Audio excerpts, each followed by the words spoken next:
Dia tidak melakukan kesalahan terhadap orang Yahudi seperti yang diketahui Festus.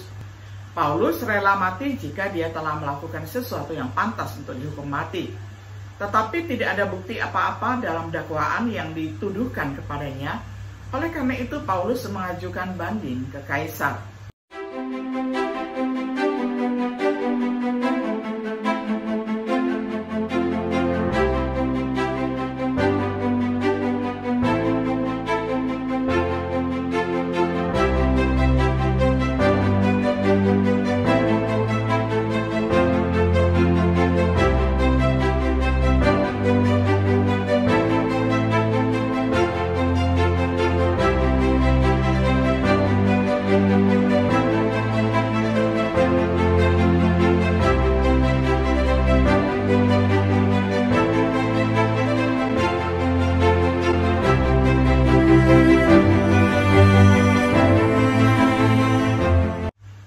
Shalom, sahabat Biblika yang dikasihi oleh Tuhan.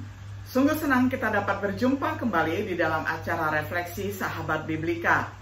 Pada hari ini kita tiba pada episode yang ke-71 di dalam serial pembahasan kitab Kisah Para Rasul dengan tema Paulus di hadapan Festus dan Agripa II.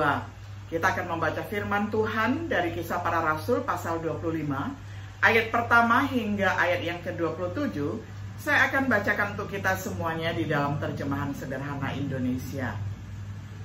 3 hari sesudah Gubernur Festus tiba di Kaisaria, dia pergi ke Yerusalem.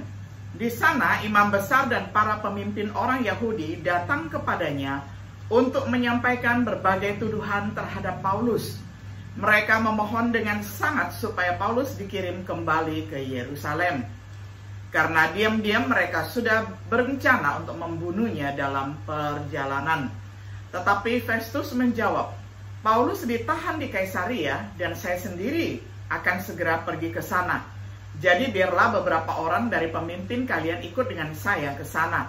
Kalau memang Paulus berbuat salah, merekalah yang akan mengadukan dia di sana.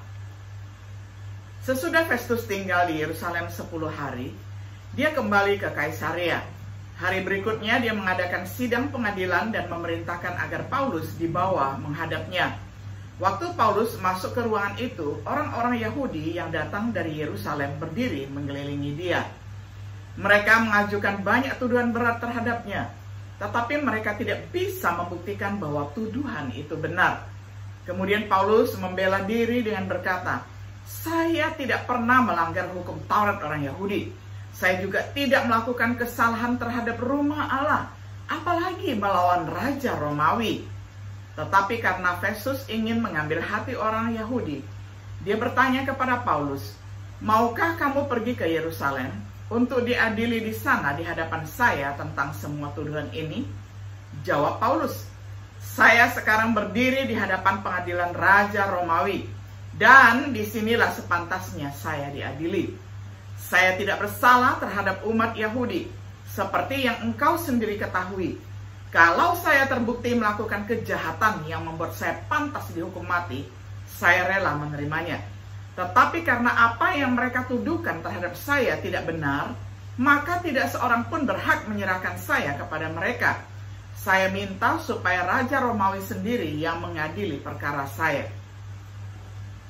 Lalu sesudah Festus membicarakan hal itu dengan dewan sidang, dia menjawab, "Baiklah, sesuai dengan permohonanmu untuk diadili oleh Baginda Raja, kamu akan pergi ke Roma untuk menghadap beliau."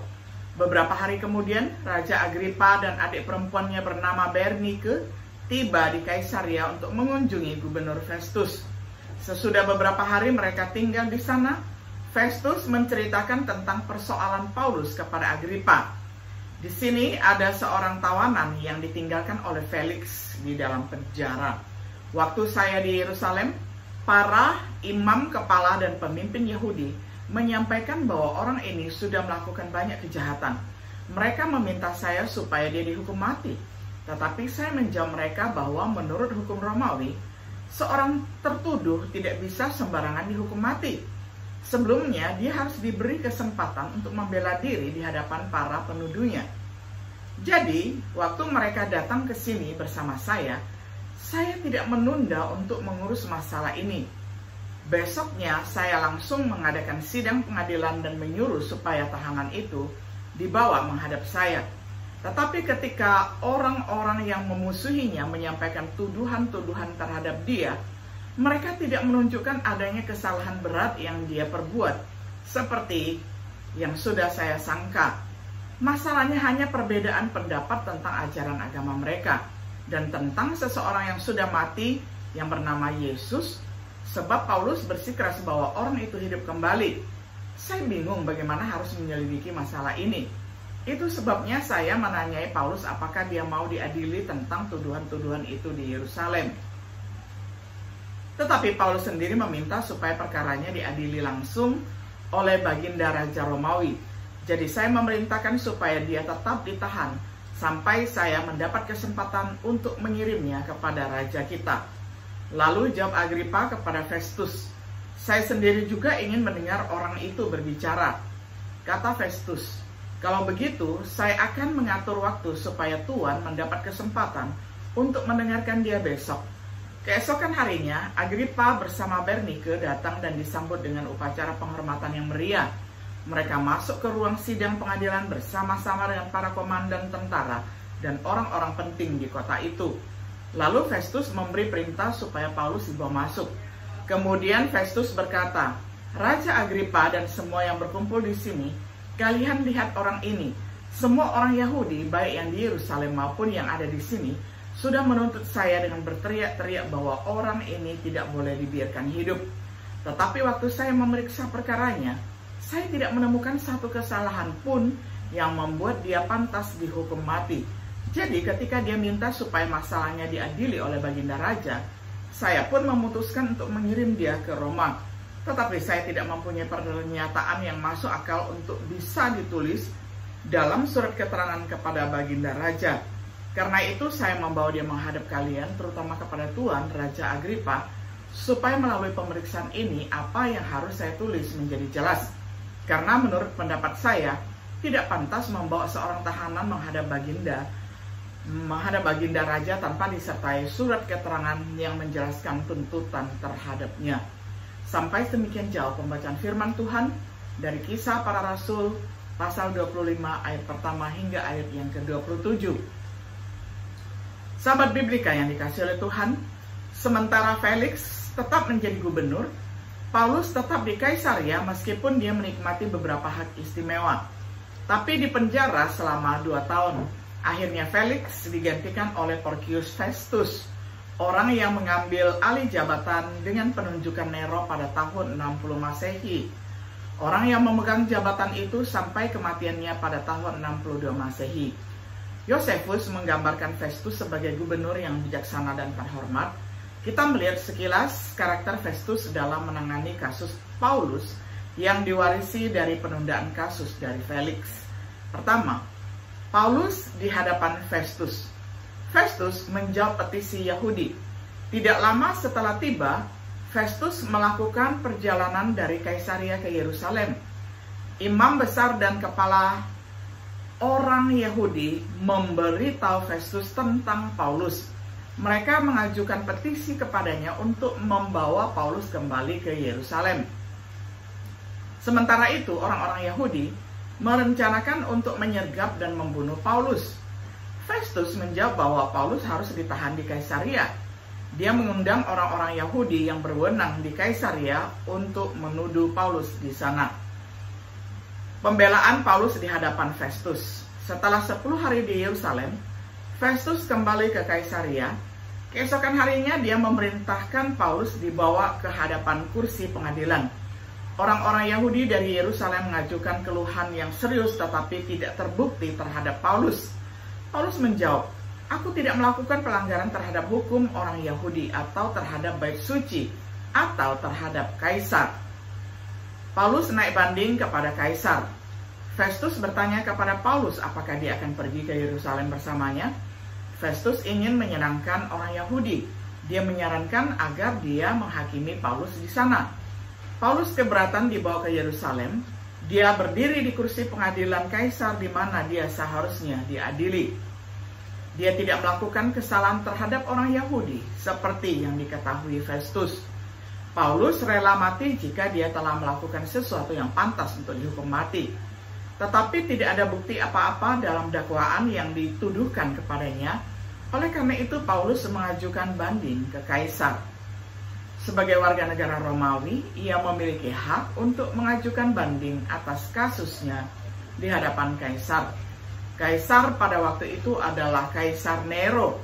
Berunding dengan dewannya, Festus menjawab, "Anda telah mengajukan banding ke Kaisar. Kepada Kaisar Anda harus pergi." Sebelum mengirim Paulus ke Kaisar Romawi, Festus memanfaatkan kunjungan seorang raja Yahudi. Paulus di hadapan Raja Agripa II, Festus memaparkan kasus Paulus kepada Raja Agripa II. Setelah beberapa hari, Raja Agripa dan Bernike datang ke Kaisaria untuk menyambut Festus. Dia adalah Raja Agripa II, putra Herodes Agripa I yang membunuh Yakobus, cicitnya Herodes Agung yang membunuh bayi di zaman Yesus lahir. Bernike adalah saudara tiri Agripa. Dia menikah dengan Markus Julius Alexander pada tahun 41 Masehi. Setelah kematian Markus, dia menikah dengan pamannya Herodes dari Kausis pada tahun 44 Masehi. Setelah Herodes meninggal pada tahun 48 Masehi, dia menjadi teman tetap Agripa. Beberapa orang berpikir bahwa Bernike adalah menjalin hubungan secara inses dengan Agripa II. Karena itu, seperti itu tentang kakaknya, dia akhirnya menikahi Polemo, Raja Kilikia. Dia akhirnya menjadi nyonya Kaisar Romawi Titus. Festus membawa kasus Paulus di hadapan Agripa. Dia mencatat bahwa Felix telah meninggalkan Paulus sebagai tahanan. Para imam kepala dan tua-tua orang Yahudi memberitahu Festus tentang Paulus. Dia mengatakan kepada orang-orang Yahudi bahwa bukanlah kebiasaan Romawi untuk membebaskan terdakwa untuk suatu penghancuran, suatu penghukuman mati tanpa terdakwa memiliki kesempatan untuk menjawab tuduhannya atau membela diri. Festus menyuruh Paulus datang ke kursi pengadilan. Festus tidak menemukan kesalahan apapun selain ada pertanyaan tentang agama mereka sendiri dan tentang Yesus tertentu yang telah mati yang ditegaskan oleh Paulus telah bangkit. Festus meminta Paulus untuk pergi ke Yerusalem karena dia tidak yakin tentang hal ini. Paulus kemudian mengajukan banding ke Kaisar. Agripa ingin mendengar Paulus dan Festus menjanjikan sidang keesokan harinya. Paulus di hadapan Agripa dan Bernike. Keesokan harinya Festus memerintahkan Paulus untuk menghadap. Festus menyambut kedatangan Agripa dan Bernike dengan kemegahan yang luar biasa di hadapan para komandan dan orang-orang terkemuka di kota. Festus menjelaskan situasinya kepada Agripa dan orang-orang yang berkumpul. Di Yerusalem dan Kaisaria, orang-orang Yahudi mengklaim bahwa Paulus tidak layak untuk hidup lebih lama lagi. Festus telah menemukan bahwa Paulus tidak melakukan apapun yang pantas dihukum mati. Paulus telah mengajukan banding kepada Kaisar, dan Festus akan mengirimnya ke Roma. Tetapi dia tidak punya apa-apa untuk ditulis kepada Kaisar tentang Paulus. Dia berharap setelah pemeriksaan Agripa terhadap Paulus, dia mungkin memiliki sesuatu untuk ditulis, karena dia pikir tidak masuk akal untuk mengirim seorang tahanan ke Kaisar tanpa menemukan alasan. Sebagai kesimpulan, pada titik ini Raja Agripa mengizinkan Paulus berbicara untuk dirinya sendiri. Pembelaan Paulus di hadapan Agripa dibahas dalam pasal berikutnya, yakni Kisah Para Rasul 26 ayat 1-32. Yang akan kita perhatikan dalam studi kita selanjutnya. Lukas menjelaskan secara rinci peristiwa-peristiwa ini mungkin karena alasan tertentu. Ada alasan yang baik untuk percaya bahwa Theophilus adalah seorang pejabat Romawi. Beberapa orang berpendapat bahwa Theophilus mungkin bertanggung jawab atas kasus Paulus di Roma, yang mungkin mengapa kitab Kisah Para Rasul berakhir begitu tiba-tiba sementara Paulus menunggu persidangan. Kisah Rasul 28 ayat 30-31. Dengan catatan rinci tentang pengadilan Paulus, itu mungkin membantu pembebasan Paulus setelah pemenjaraan pertamanya di Roma. Tentu saja dengan Roh Kudus yang mengilhami Lukas dan melestarikan 2 bukunya untuk kepentingan kita, kita dapat melihat pemeliharaan Allah bekerja saat janji Yesus tentang Paulus digenapi. Tetapi Tuhan berkata kepadanya, "Pergilah, karena aku sudah memilih dia untuk menjadi hambaku, supaya dia memberitakan tentang aku kepada orang-orang yang bukan Yahudi, dan kepada raja-raja dan juga kepada orang Yahudi." Kisah Rasul 9 ayat 15. Pada malam itu Tuhan berdiri di samping Paulus dan berkata, "Jangan takut, sebagaimana kamu sudah bersaksi tentang aku di Yerusalem, begitu juga kamu akan bersaksi tentang aku di Roma." Kisah Para Rasul 23 ayat 11. Sahabat Biblika yang dikasihi oleh Tuhan, kita sudah melihat berbagai upaya untuk menjatuhkan dan bahkan menghukum mati Paulus dijatuhkan oleh orang-orang Yahudi yang tidak sepaham dengannya dan merencanakan pembunuhan terhadapnya. Tetapi kita melihat karena providensia Allah, pemeliharaan Tuhan yang luar biasa, tidak ada satupun yang bukan rencana Tuhan akan terlaksana. Semua akan terjadi jikalau sesuai dengan rencana Tuhan. Biarlah setiap diri kita yang pada saat ini bergiat melayani Tuhan, kita senantiasa terhibur melihat bagaimana pemeliharaan Tuhan kepada kita hari ini tetap berlangsung. Dan kita percaya bahkan besok dan seterusnya kita tetap berada di dalam providensia Allah. Kiranya Tuhan memberkati kita semuanya. Shalom.